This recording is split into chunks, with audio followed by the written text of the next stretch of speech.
Selamat mendengarkan podcast ini. Salam saudara sekalian, salam sejahtera. Berkali-kali dikemukakan dan kita dengar bahwa hidup ini tragis. Dan ke depan akan semakin tragis, artinya dunia semakin membuat manusia yang hidup di dalamnya tidak nyaman. Ancaman perang dunia dengan persenjataan nuklir, bom kimia dan lain-lain itu menakutkan. Krisis ekonomi yang tidak pernah sembuh, keadaan kritis karena pandemi seperti COVID-19, krisis sosial ekonomi, belum lagi ekosistem bumi, munculnya tsunami, bencana alam, erupsi, ekosistem bumi yang rusak, global warming, dan lain sebagainya. Ini harus terus diingatkan kepada saudara.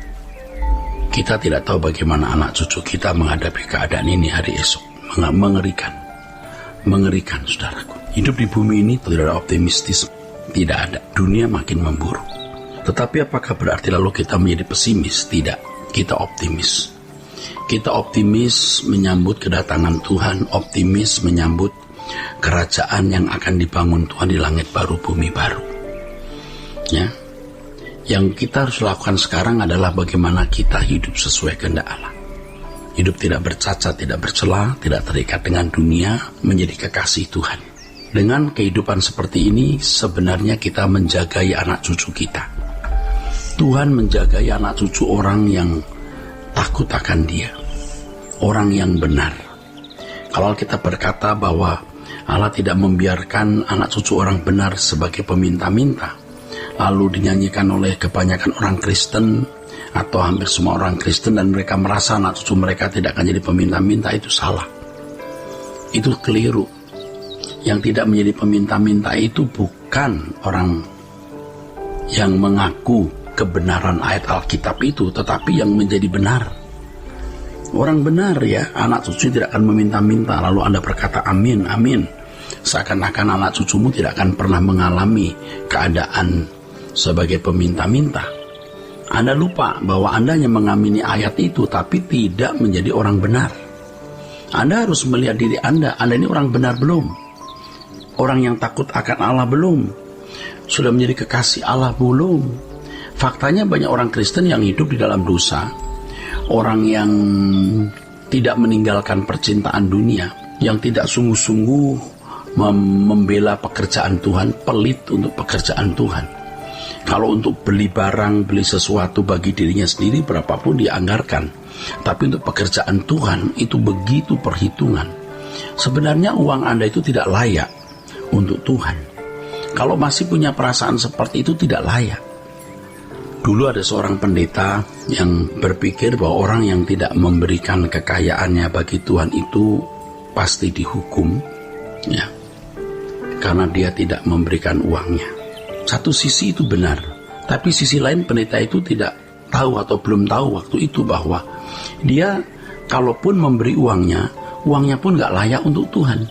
Artinya sekalipun dia memberikan uangnya tetap masuk neraka. Kenapa? Karena kehidupannya tidak sesuai kehendak Allah. Jadi jangan berpikir kalau orang memberikan uangnya dalam jumlah besar ke Tuhan berarti dia masuk surga, belum tentu. Keadaan batinnya itulah yang menentukan apakah persembahannya itu layak atau tidak, berkenan atau tidak. Jadi kalau Anda melihat orang kaya tidak memberi persembahan, tidak usah sakit hati, tidak usah marah. Tidak perlu marah. Kenapa? Karena uang dia tidak layak untuk kerajaan surga. Tidak layak untuk kerajaan Allah. Nah, dunia kita ke depan makin sulit, saudaraku.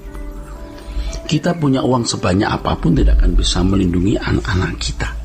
Kita kenal pejabat tinggi, aparat keamanan sehebat apapun tidak akan bisa melindungi diri kita sendiri dan anak-anak kita. Tidak bisa terlindungi selama 24 jam.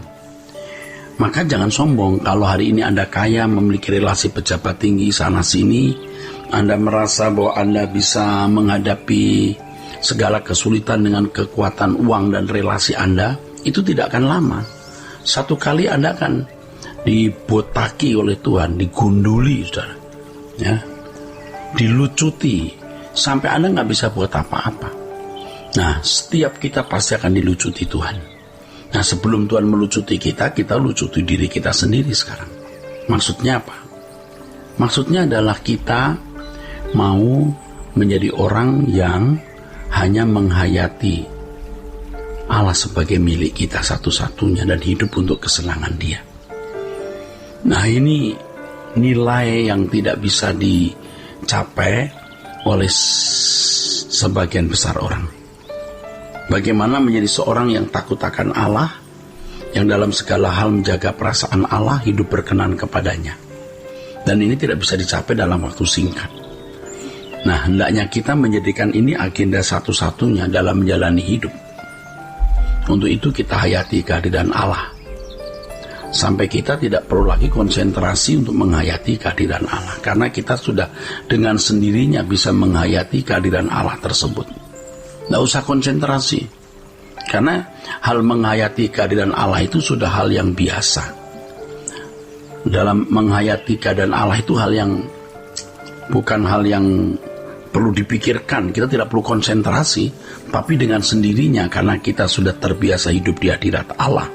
Dan dalam segala hal yang kita lakukan, kita selalu mempertimbangkan perasaan Allah dan secara otomatis kita bisa melakukannya itu, saudaraku, secara otomatis. Dan kalau kita bisa hidup dengan cara demikian yang disebut hidup di hadirat Allah, nama kita pasti dikenal oleh Allah, diri kita dikenal oleh Allah. Tapi bukan hanya diri kita, anak cucu kita pun juga akan diingat dan dikenal oleh Allah. Dalam menghadapi dunia kita yang makin sulit, makin suka dan tidak menjanjikan ini, Tuhan tetap akan memprotek kita.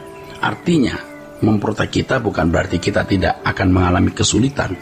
Kesulitan yang kita alami pun menjadi cara Allah mempersiapkan kita untuk masuk kerajaan surga, mempersiapkan kerajaan Allah.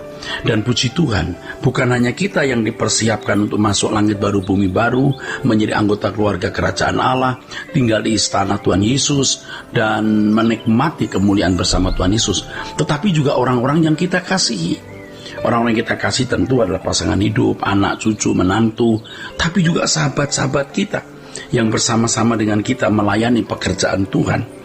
Ya, orang-orang yang mencintai suara kebenaran, yang bersama-sama bertumbuh, berkemas-kemas untuk menyongsong langit baru, bumi baru adalah orang-orang yang menjadi masyarakat surgawi. Ya, heavenly society yang suatu hari akan bersama-sama di dalam kerajaan surga.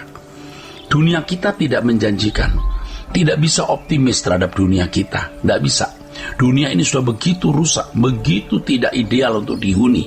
Tetapi puji Tuhan, saudara, kita memiliki langit baru, bumi baru. Kita optimis menyongsong langit baru, bumi baru.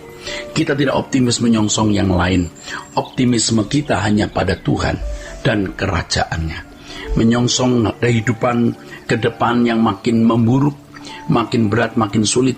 Baik yang kita alami atau kita hadapi sendiri, maupun yang akan dihadapi oleh anak cucu dan orang-orang yang kita kasihi. Kita percaya providensia atau pemeliharaan, perlindungan Tuhan atas kita semua. Oleh sebab itu kita harus mengandalkan Tuhan dan bergantung kepadanya. Lebih dari itu, yang harus kita ketahui, jadilah orang yang layak dilindungi Tuhan. Orang yang layak mengandalkan Tuhan. Siapa orang yang layak dilindungi Tuhan dan orang yang layak mengandalkan Tuhan?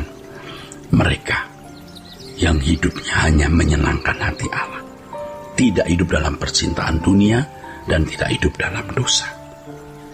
Mereka lah orang-orang yang berharga di mata Allah di bumi ini sampai kekekalan. Sola Gracia.